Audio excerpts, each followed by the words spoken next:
They like this. Good evening and welcome to Let's Drone Out, episode 293.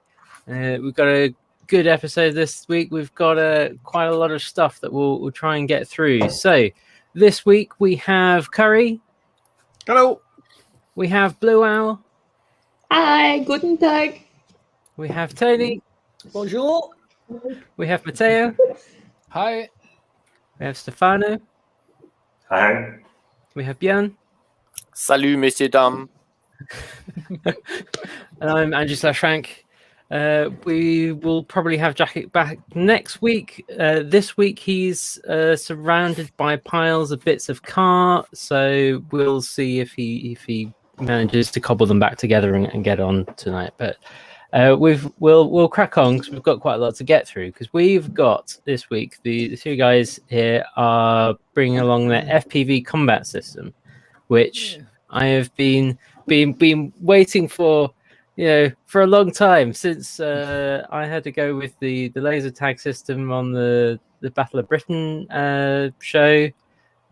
We had a great fun with that, and a couple of guys on there heard about this project going on, and I've been watching it very closely, waiting for it to come to release, and we're very happy to see that it's in production now and will be in the shops within a month apparently. So yeah, we'll kind of go through what it is, but before I kind of go through everything, I've just got the little video queued up, so I'll show everyone kind of what we're talking about. So I don't know, Matteo, if you want to talk us through this video or whether we should kind of do that. How you want? Up to you. I can explain. Actually, that's this video is showing the main purpose of the FPV Combat.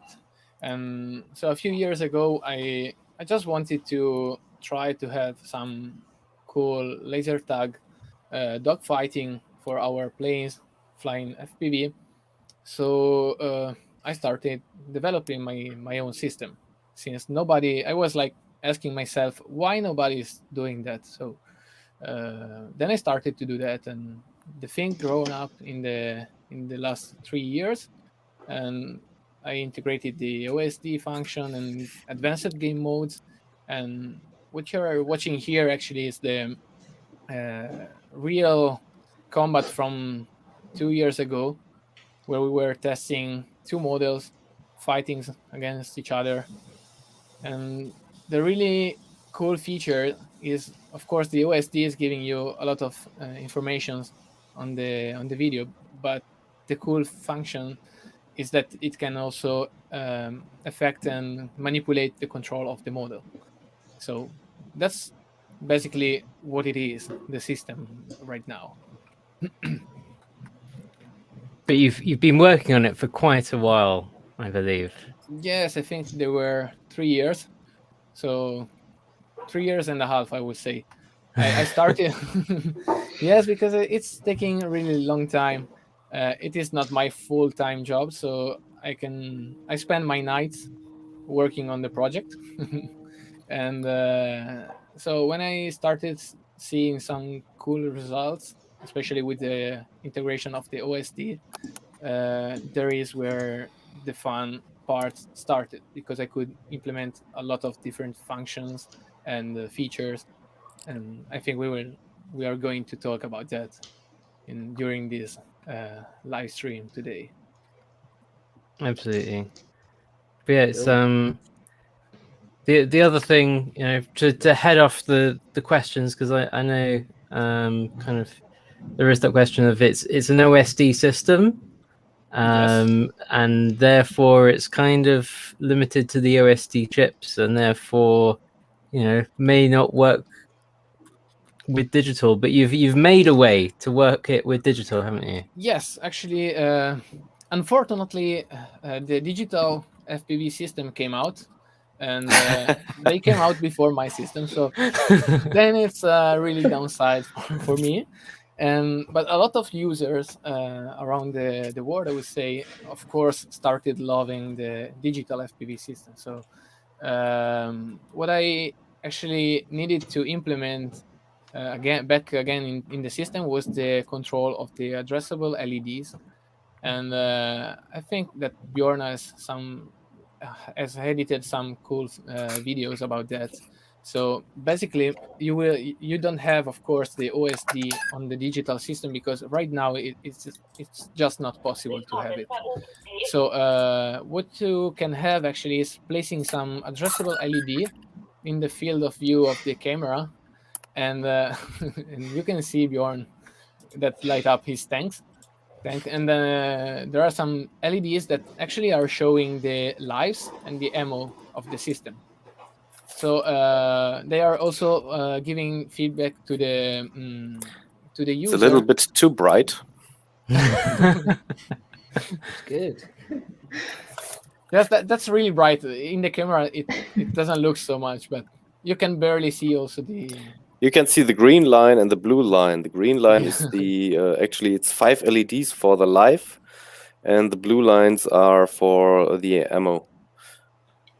And on top you see one LED which shows you the color of your team. Oh, sweet. All right. But I think we can see that later in the DJI Combat video better. That's nicer and clearer than now in the webcam.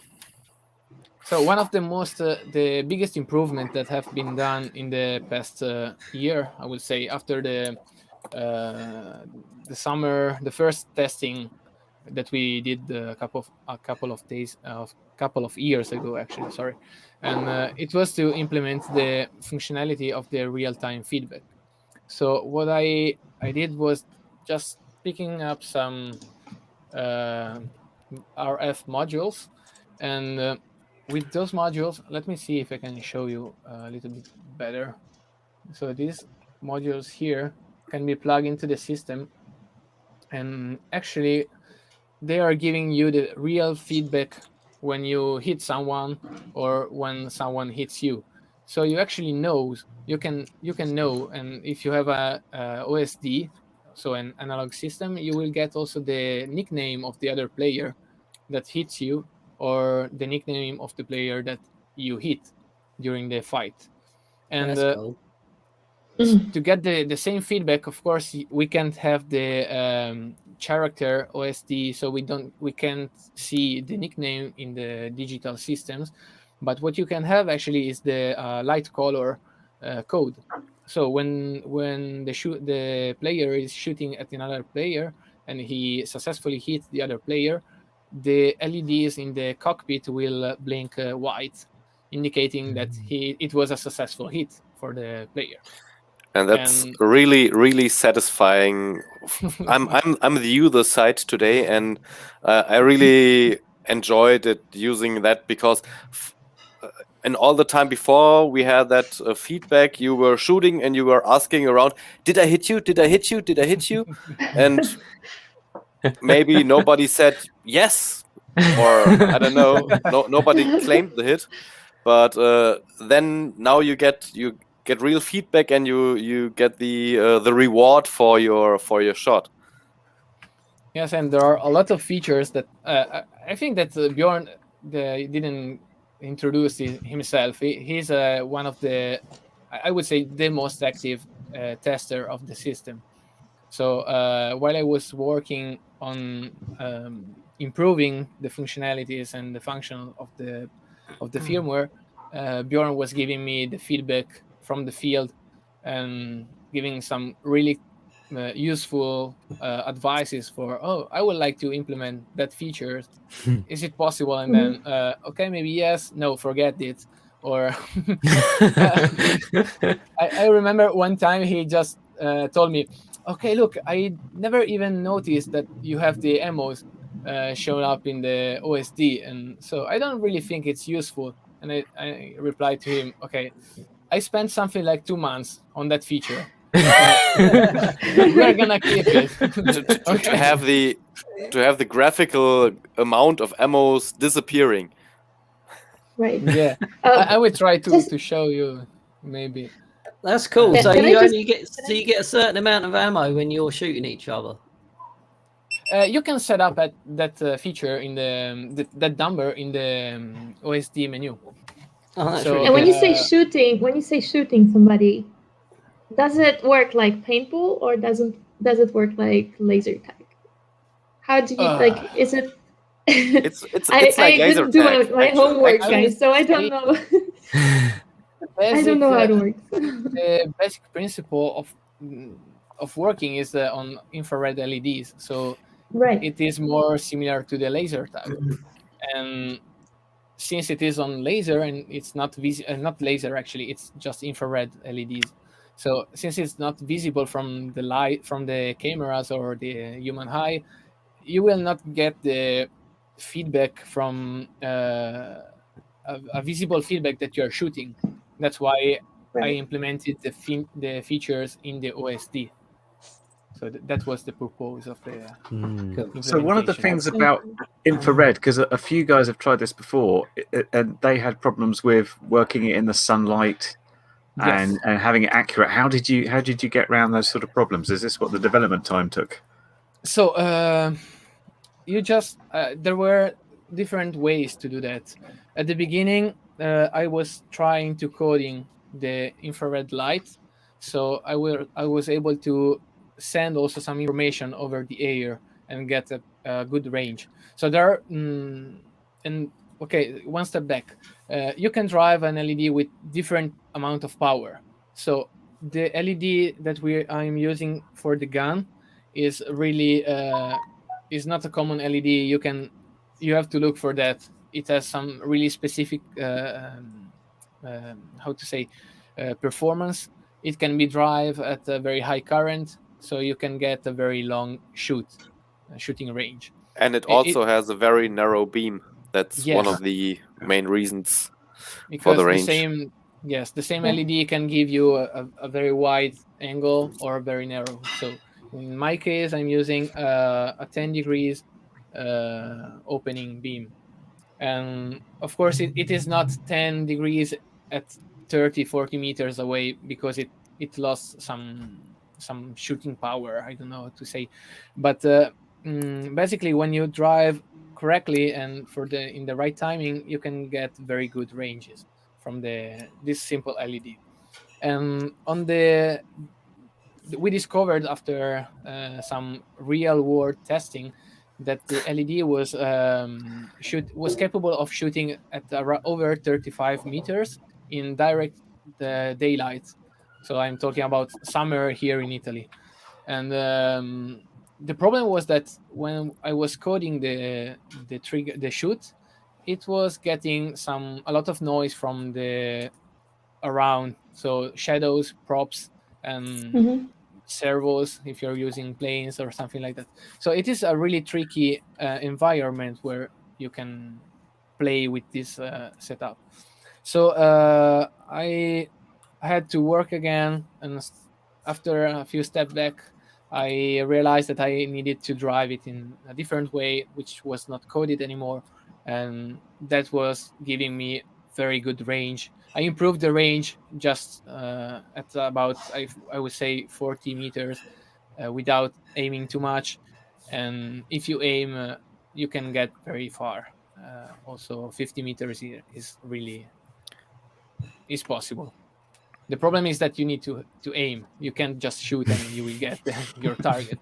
So that's where and flying a plane and aiming is not that easy as it sounds. No, it doesn't even sound easy. No. Yes, that's really crazy because you are so focused on following somebody else that you can get really easily disoriented, and so you can lose control with like 1 second and crash and destroy everything. Matteo, do you have a system on your desk there with your nice camera desk setup? Maybe you could kind of show us the bits of the system. We can like talk through that a bit, maybe. So I prepared this simple Dipron model to try to show you a few features, a few connections of the board. And basically, so the board to work needs just one simple standard channel from the standard receiver. So you can plug it into PWM receiver, or you can, if you are using, for example, a flight controller, you can forward one channel and to one output. iNav can do that, and as well as Betafly. So you can forward one channel, and you just need that channel to trigger the shots. So after you wired up the trigger, you can decide if you want the board to manipulate also the control of the system, or just keep working like just visual feedback. So here I can show you how it looks like, the OSD. It takes just a few seconds to start up. Wow, that's So- fancy. Mm. So I don't know if you Production can value here. see it very well, or Yeah, we can. Oh, Yeah, with the I white think it background, goes to it was white. perfect. Yeah, Yeah. it's good. I can show you also a little bit bigger here. And let me turn off the background. Okay, here. So this is basically what you have in your OSD. So there is the site in the center. There is the pilot icon, the nickname, the battery voltage monitor, and actually you have two different voltages that you can plug. So depending if you are using just the battery or the 5 volts from the receiver, you can monitor more than one voltage. And there is not really a limit for hobbyists, since it can handle up to 60 volts. So it's pretty high voltage. And on the left side of the screen, you can see the ammos. So those ammos that I was talking about before. The ones that took you 2 months to code, yeah? Yes, something like that. Now let me try if I can simulate a shot. Yes, you can see I trigger. Ready. It's ready to shoot, and then when you shoot, it gets the damage, and then simulate also one shot. Ah. And you can see on the Nice. left side, yes, this is just a simulation of from the infrared LED infrared remote controller. Let me pick up my Tyrannus. I will also try to show you a few other functionalities. So on the left side, you can see that the ammos are Yeah, you've decreasing. got little while- icons of the shots of the ammo, and Yeah, that's and going also- down. Also, the lives are going down on the right lower Yes. corner. And on the lower yeah. right corner, you can see the lives. Right now, 5, 4, All right. Oh yeah. and So it's whenever you get shot, right? When you get shot, you lose one life. Actually, this is a tricky question. It depends by the mode. Yes, Okay. because that's not a rule. In general, it's a good rule, but that's not the only one. Because let me jump into the configuration of the model. I will show you a few parameters. So all the configurations are done in the OSD. So you don't need, let me move myself a little bit lower and something like that. Okay, so what you are watching now is the menu, the main menu of the board. And you can navigate into the menu by simply using the infrared remote controller. And this remote controller can be any remote controller that you have. So if you just got a Nice. TV remote at home, you could Yes. just point it at your anything you have, the targets on your aircraft, and it'll. That's cool. any remote controller which is based on infrared can work. And actually, Bjorn is using an app on his smartphone, and he can control the board with a custom design. You can see now in his camera with a custom design remote controller, which is I don't know, specifically built for the navigation in the menu. Really good. So going back to the question, that I received before. Okay, let me go back. I'm getting some problem with the. What is wrong with you? The problem is you're demonstrating it, therefore it's going to go wrong. Yes. So let me jump into. No, there is the remote controller. Oh, empty batteries. Really? No. That'll do it. I can't believe that. Now. That's Timing. unbelievable. Yes. Murphy's Law is working. So Yeah. if you go into the submenu for the model, you can set up a few other parameters, which are the defense level. Here there is an error. I know I already fixed that, but I didn't flash this board. So now you see it's written wrong. Never mind. Anyway, every time you get hit, it depends by the parameters that you have set up here, the defense level and the shooting power. And if, for example, in this case, if you have a shooting power of 3 and another player, the victim of your shot is having something like defense level 3, you will take 1 life every time you hit him. Clever. For example, if you set up, I don't know, 4 shooting power and defense level is just 2, you will get, you will take 2 lives every time you shoot him. And the other side, if you have a defense level which is higher than the shooting power, you will get damage and partially damage, and then you will get you will lose the life once you get damage again. But this is where you've got like a certain number of stat points that you can share. You know, so if you Yes. think you're a really good Yes. shot, then Yes, you want to have your shooting power. Yes. If you think you're probably not a good shot and you just want to survive more than 30 seconds, then you're going to want to put your stat points on the Defense up. defense. Yeah. Exactly. It's very And good. actually, you can really play some strategy on that, because especially when you're playing with some friends and teams, you can build up a strategy. So a player which is really good at aiming can set up a very high shooting power and I don't know, shooting rate. The rate is just how many bursts are having to be shot every time you go the shot, one shot. So the higher is the number, the longer is the shooting. So it is easier actually to hit the other player. And the other two are just the 2 values that you can set up and play around with them. Yeah, and you have a total of 10 points you can distribute on all your features. Yes. Mm. Yes, That's absolutely. cool. So here I was trying to show you.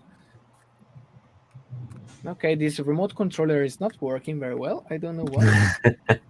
That's getting me. Do you mind showing us maybe if you lift up your Typhoon up to the camera a bit, maybe we can kind of have a look at what the bits look like. So there's on the nose, there's I guess the receiver and transmit, like the infrared receiver and transmitter, is it? This is the receiver, right, the one that you're seeing here, and then this is the main controller, and these are just accessories connected to the model. And the gun right now is not plugged in. Let me see if I can show you here. Okay, so the gun looks like a kind of a fairly normal 5mm LED with a little board behind it and a kind of looks like there a are a couple of 3-pin components on the back. Yeah. And actually, there is one LED, which is the infrared LED, the black one. And then the white square LED is just an RGB LED. And it is blinking when you're shooting. And one of the cool features that I think are implemented right now is that depending by how you plug in the sensor, the gun, you will get 2 different shooting level, shooting powers. So, for example, if you plug in, let's say this way, so with the white cable on one side, you will get the, I don't know, maximum power. And if you plug in, if you just swap this connector, so the white is on the other side, now you change it the shooting power of the gun, and And is this really is yeah. Sorry, just no, go no, ahead. keep going. Yeah, this is really useful and necessary when you play indoors, for example. When you play indoors and you use the full power of the IR LED, you have reflections like you know that from your TV. You can also point with your TV on the wall on your back and you can control your TV. And that would not be useful in a game where you want to shoot each other and want to hit each other. So when you play indoor, you want to use the lower power mode, just not to fake everything. Yeah, because I guess if you're just like on your high power and you're all in a room, then just after a couple of shots from either team, everyone's dead. Yeah, and you will shoot yourself as well. All right. So it's just nuclear option, just everyone in this room. Yeah. Yes, it is very powerful, the LED. So if you want to get the very high level and high long range of shooting, you just need to do that. So I had two questions about this. First off, I was a bit surprised to see that the receiver is at the front. I figured this would normally be on the back of a plane, so people have a clear shot to it, or does it not matter where on the plane Actually, it is? this is just a model. It is not a real setup. So I just wanted to keep it simple. Oh, okay. I'm getting ready to record some tutorials in the next days. So this is like a sneak peek from the tutorials coming. I got you. And then so I just wanted to show you that there is the receiver and the controller. I didn't want to show anything more right now. And for the placement of the sensor and of the gun, of course, we can talk about that. It's gonna take really a lot to find out the right setup for that, because So for everyone kind of listening along, so the gun's a little LED with a little 3-pin servo connector on the back of it, essentially. Yes. A little PCB there, but very, very small. That could go pretty much anywhere on anything, I imagine. I imagine you could probably stick that in like a turret, a little pan tilt turret, and Yes, whatever you can do want. that. Another question. Grumpy FPV said, "What about using a head track, and so you can have your camera and gun that make things? Do you consider that cheating? Does it make things too easy, or is that fair game?" Okay, there is. It depends by how the player wants to play. So some player, I received that input from a different people around asking, "Oh, what about the head tracker? I can install the gun on the camera, for example, and aiming with my head." I said, if that is something that you want to do that way, okay, no problem, you can do that. Just your friends needs to know that you are doing that, because everyone playing needs to agree to these rules. But actually, I got some requests from different people which are loving the flights with the head trackers, and they say actually that, for example, you have to generate the real setup. The guns are not moving with the camera, so, and the sight is not moving. So they wanted to be able to disable the shot, the OSD sight, for example, and the traces. And so I added this feature that you can set up. You can choose, for example, the sight model if you want more old style or new style, or you can totally disable that. And after talking again with other people, they told me, they asked me, look, but I would like to be able to disable. I would like that this sight would disable just when I turn my head, and it will be back on when I look at straightforward. So I added also that feature. So you can basically also disable the sight by just turning your head around. So every time you will be looking straight, you will get the sight and the traces. And if you are just watching somewhere else, you are shooting, but you will not see the traces and the sight on the OSD. I've seen in the Facebook group as well, which is also linked in the description below. If anyone wants to follow along, I've seen as well someone having a little kind of Pepper's Ghost with a little screen, like a little LCD screen reflected in a glass screen I at think we 45 have degrees. that guy here. That Yes. guy is here somewhere. He can directly talk to you and explain. Actually, yes, that was me with the small head-up display, because I really like how the OSD or how the RGB LEDs are working now for the DJI users, but I still wanted to have the feature to know who hit me and who did I hit. And for me, it was kind of a challenge to work on a head-up display. So I took a small LCD, placed a glass screen in 45 degrees, and experimented on how visible is it under which conditions. In the end, I ended up with a glass screen coated with 2 layers of half transparent mirror film stuff, but actually I was not so successful that I would say it will work in a daylight environment perfectly, because the normal LCD screens are not that bright. The backlight of the LCD is not very bright, and against a sun or a sunny day and maybe white cloudy sky, you won't see anything. You need something like an OLED, which is much brighter. And actually, my OLEDs just arrived last days. So I still want to try. That continues. Yeah, I still want to try to get an head-up display for my DJI setup. So but actually, I'm totally fine with the RGB LED integration. So that's cool. Except that I'm missing some features. Got a couple more questions in the chat that I think are probably relevant to each other. So Ali B is asking, is this for sale? And Richard Warwick asking, who are the UK stockists?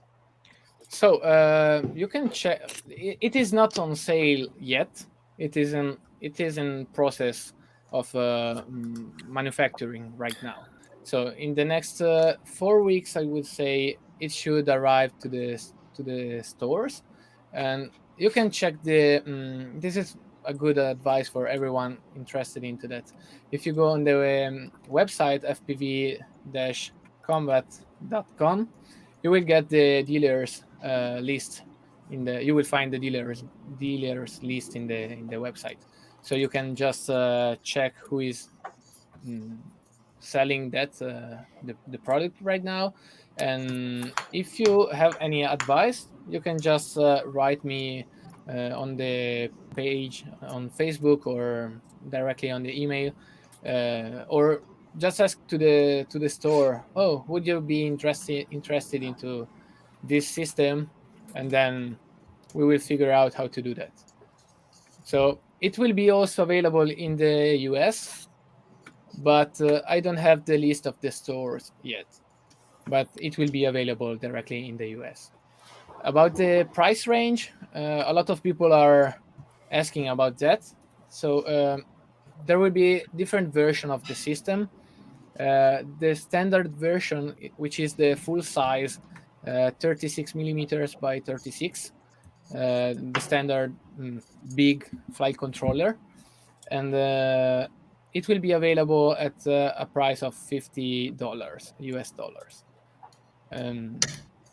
I don't know if sellers will apply additional sales. I don't know, because the margins are really low. So right now the project is running on, let's try to make it alive, and let's hope that we didn't lose too much money on that, because that's the real truth.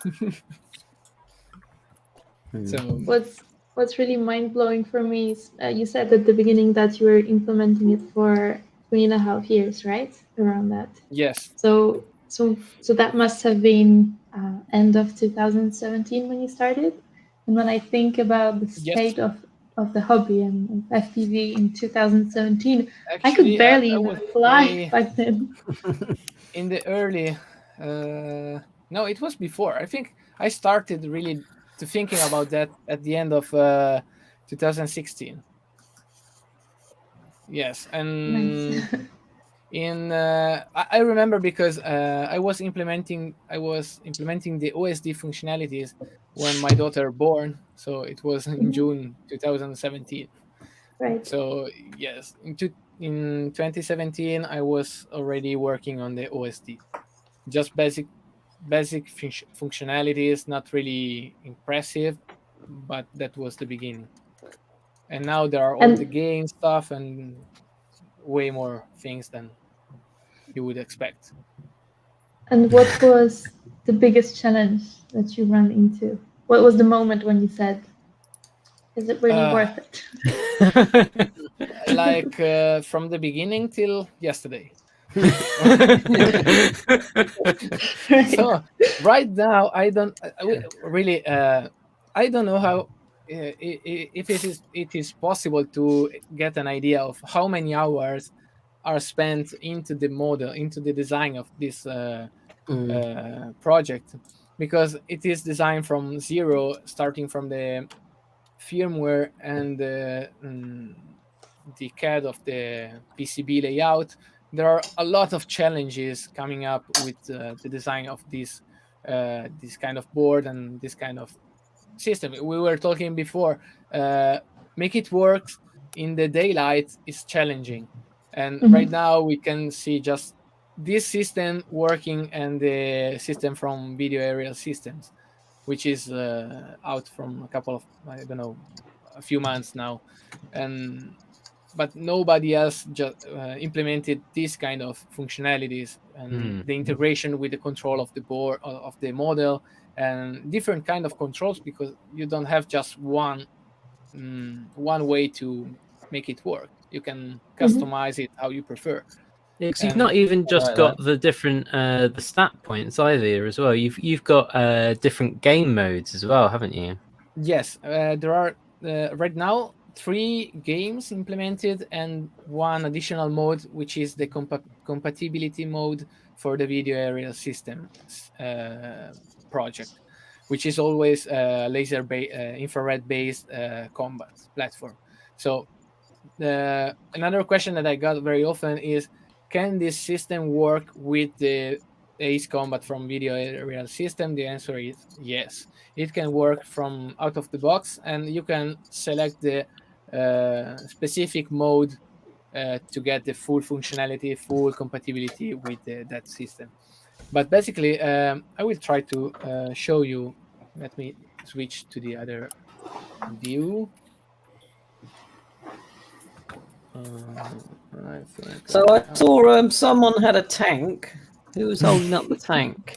So can you shoot tanks versus planes and planes versus attacking ground tanks? Yes, indeed, you You just can. Excellent. you That's just have good. to Well, learn how that's to very dive good. and Dive, recover. dive. Yeah, that's really cool.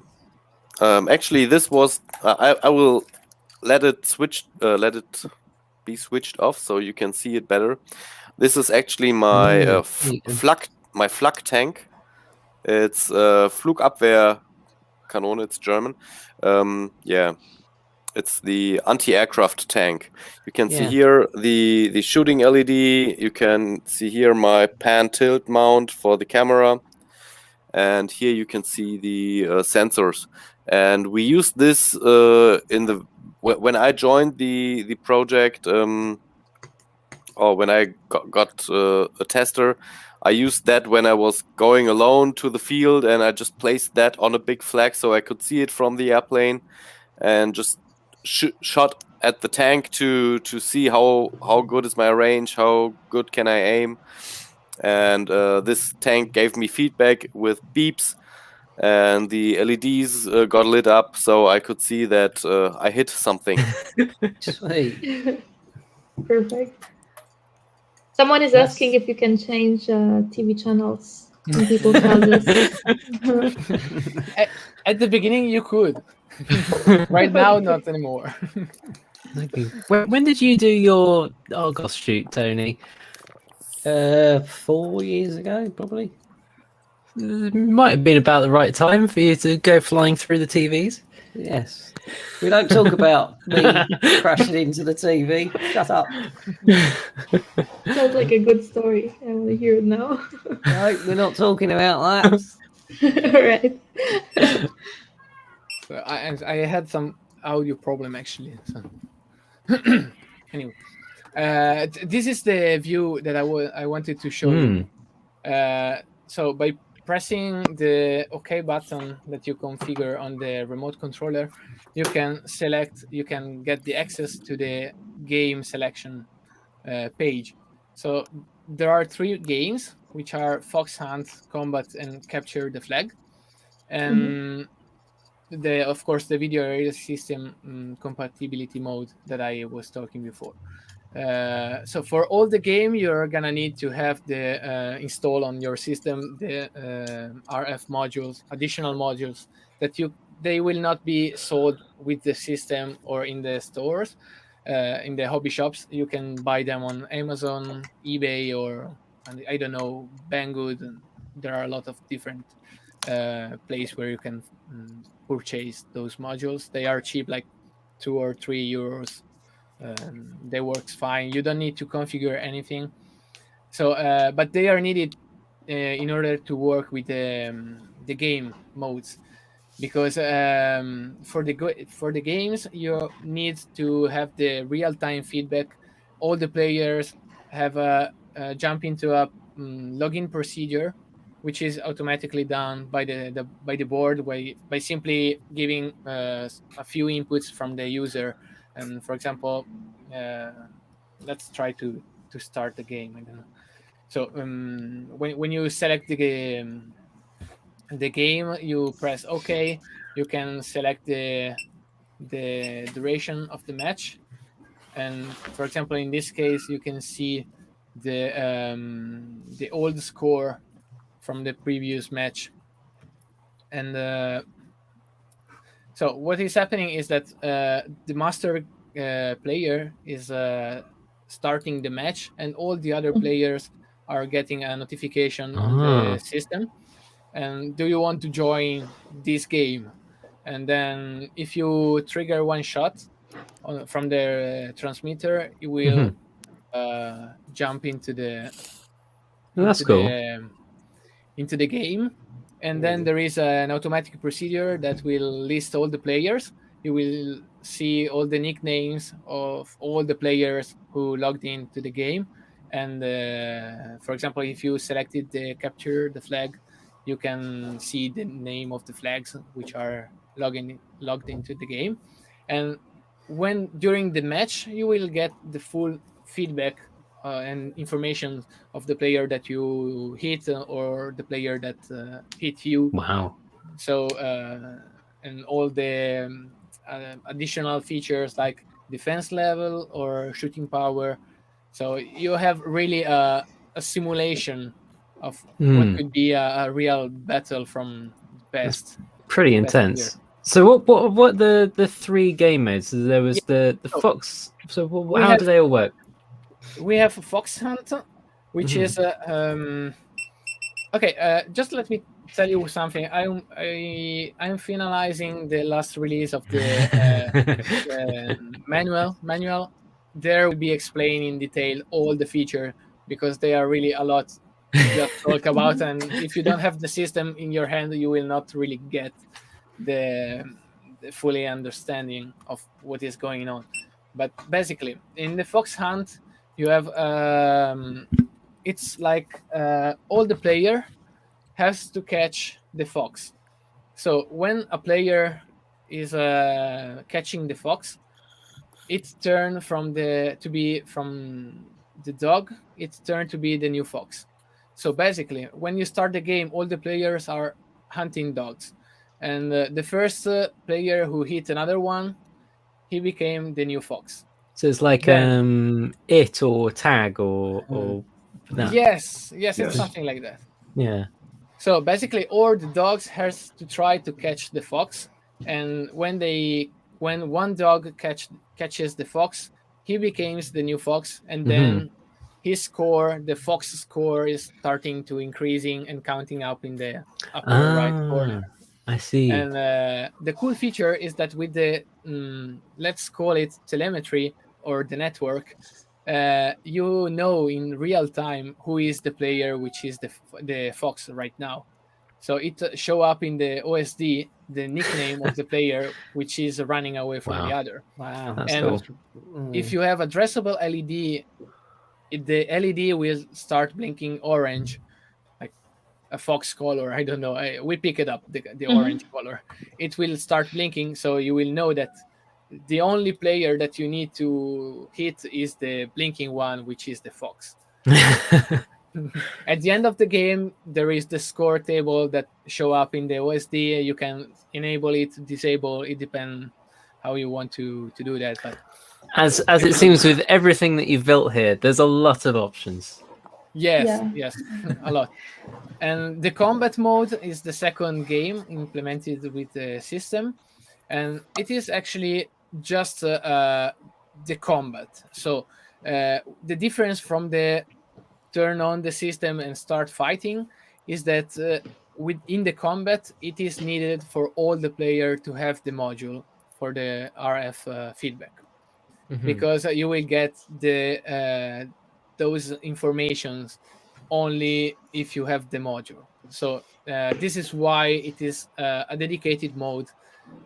So you can start the match, set up the timer, start the fight, and then you will get the number of hits that the successful hits that you did against other players, and the kills that you received from other players. And again, there is the score table at the end of the match, show up in the OSD, and you can disable it if you don't like it, because that's what Bjorn asking actually. I don't want too many stuff on the OSD while I'm trying to landing. So I said, okay, we'll try to disable those information just for you. And then the last one, the capture the flag. Capture the flag. It's a really complex game. Talking, at least when I'm talking about development side, for the user, you will need to build some flags. Let me see if I have one here to show you.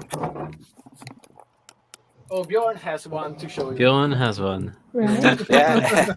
Actually, It looks this like his light's just fallen down. One of the kind of I paper tried to- expandable globe lampshades. Yes, yeah, it's A lot And of there is- So the LEDs idea- inside. is an Yeah, yeah, Arduino flash inside, into it. and here are some IR receivers. Mhm.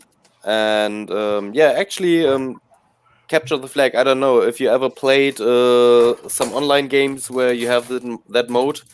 You can shoot with your tank, with your plane, with your whatever, wherever you installed your combat system. You can shoot the flag, and the flag will get the color of your team and will count score to your team score. Right. As long as the flag belongs to your team. So when another team shoots the flag, it changes the team and counts score for the other team. And in the end, you see the scoreboard and how many flags have been on which team side for what time. So Basically- actually, Very clever. Yeah, basically, you have like your points are basically the seconds that you're having the possession of that flag.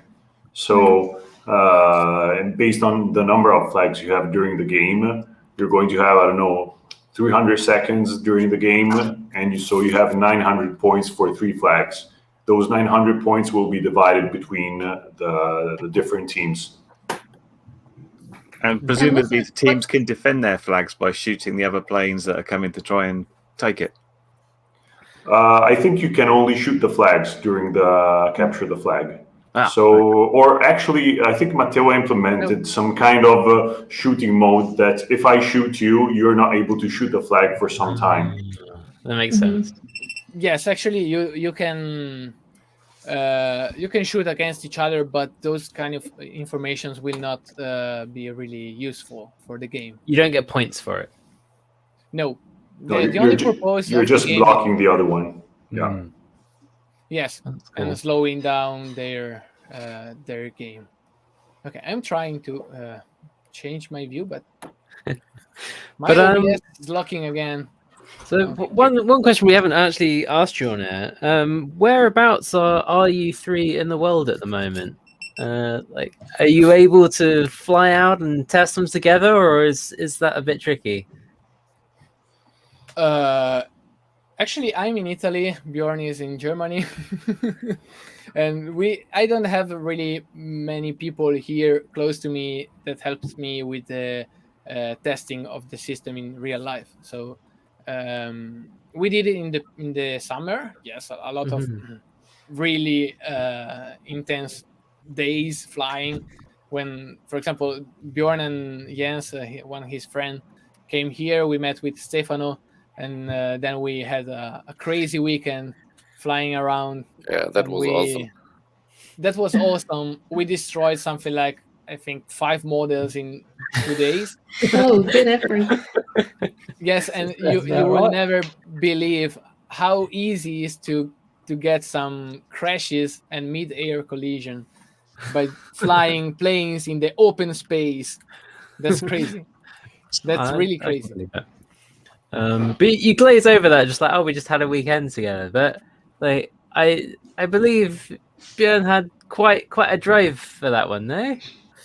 Yes, actually, I think the Matteo made up the idea, or the idea was in the air for some time, and on one point, Matteo just wrote, "Hey Björn, I have 2 weeks. My family is somewhere else, and do you want to come over?" And I was like, hey, we don't have lockdown at the moment, so yes, why not? Let's make it a weekend.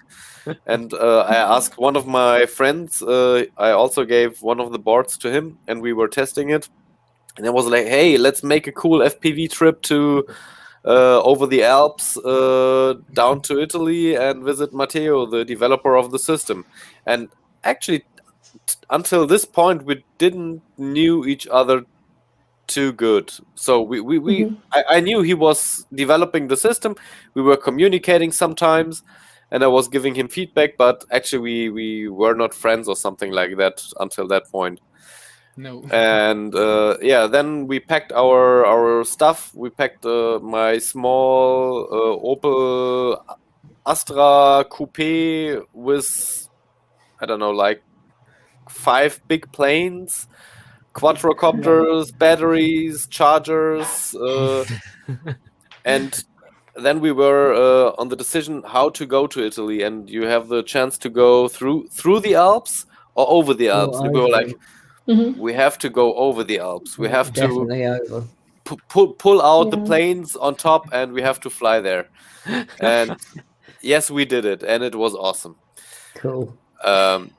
So after a long Friday of driving, we arrived at Matteo's place, and then he started updating all our boards. He soldered like a maniac. And on the Saturday and on Sunday, we were flying around Milano, and it was pretty cool. And since then, I would say we are friends. Yeah, definitely, yes. FPV friends again. There was another part in the board I wanted to ask you about, because you said the board can affect a flight. Is this what the output is? I saw it set to shake. Can you make it do things when you get hit and sort of affect, like, oh, you've been hit and it does this? Yes. Now, if I can turn the view here, I will try to show you. So yes, when you enter into the menu, you have the output submenu. So here you can set up 3 different modes. So you have one output coming out from the board, and it can be set to shake mode, or ESC mode, or auxiliary. So in the auxiliary mode is very simple, and you basically I will just go around here. Okay, let's do like this, and that's easier. Okay. Yes. Don't go too deep into the details. No. I will just show you these 3 parameters: auxiliary norm, auxiliary shot, and auxiliary dead. So you can set up 3 different positions for one servo output, and you can plug directly into the board anything that can accept that kind of standard PWM signal. So a servo, an electronic switch, or an ESC, whatever you want, actually. And there are maybe for example, a little control board that's connected to maybe some kind of smoke pyrotechnic device. Yes. For example, that's a great thing. A great example. Actually, the board can drive also directly some power loads. So if you have an ignition system, or like a very bright LEDs, which load is lower than 5 amps, you can directly power them from the board. So that's already integrated. But if you want something different, to have more control, you can set up a servo output and set those 3 parameters in order to get 3 different positions for normal state, for the one position when you get hit, and one position when you finish the lives. So this is the first mode, auxiliary. Then you have the ESC mode. The ESC mode is intended to be used with the, of course, ESCs. So if you want, for example, to cut the throttle of your model when you receive the hit, you can set up the parameter in the ESC off, the ESC off parameter. You can set up the value that you want to force the output to the ESC. So, for example, if you want to turn off the motor when you get hit, you can do that, and then it will turn back on when it finished the sequence, or if you finish the lives, it will stay off, for example. And then you have the mode that I actually like the most is the shake mode. So this mode actually is taking the input from the receiver, and then it is forwarding the same signal from the receiver out through the output from the board, and I don't know, to a servo or to the ESC. So what happens when you get hit by other players is that this value gets modulated by the board. So it introduces a sort of noise on the control. So you can see actually for example, if you wire up on the aileron of the plane, you can see the aileron moving up and down when you get hit. But the cool thing is that you will see the control of the model, because it will modulate the signal on the same amount on both directions. So you will get the same control of the model, but you will feel the hit on the model, because, for example, on the planes that we were flying this summer, or that Bjorn is testing out, you can actually see from the video that the video is shaking, and then when it stopped the sequence, it stopped shaking, and you can fly again normally without losing the control too much. And always here in this menu, you can select how long you want this sequence to be done. How long it keeps shaking your model around for. Yes, and you can set up, but that's up to you. So in my case, in our case, it was always set about 3 seconds, 5 seconds. Then I don't know. You can set up the amount of time. So we're looking at saying kind of May-ish that these are hopefully going to be in stores and people can buy them. And when they get the unit, the first, there'll be these kinds of settings, and they can go around and start shooting each other with their models. When you will get the board, you will get you can jump into the use of the board and the fun part of the board by just simply wiring up the battery, the sensor, and the gun, and of course the signal from the receiver to trigger the shots.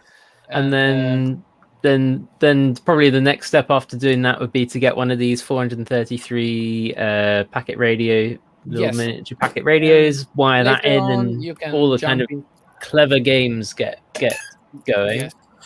You can jump into the more deeping configuration of the. And, could you set it up to electrocute each other? Actually, that was something that we were planning to do. Because watch this space. Yes, you don't really have any kind of limitations when we are using this kind of modules. And I can't promise you, but in the future, it could be that you can just take one additional module, flash one Arduino, for example, which is something that everybody can get very easily. Yes, flash Tony, the firmware everyone and can do that very easily. And then, okay, I want to be shaken or fired with a teaser. That's up to you. Taser Jack Combat, brilliant.